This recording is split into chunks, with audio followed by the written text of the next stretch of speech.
Good morning. Update naman po tayo para sa final output ng Subaru Forester. Ayan.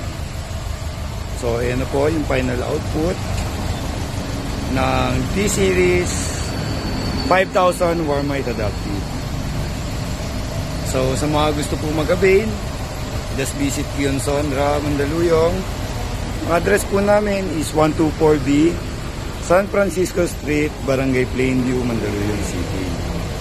Yan.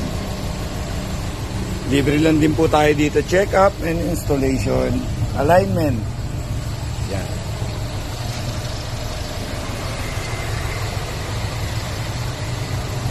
Passenger side.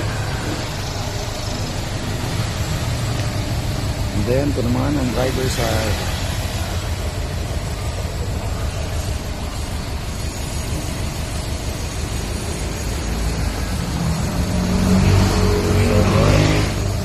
Thank you for choosing Pion Sonra. And have a nice day. Thank you.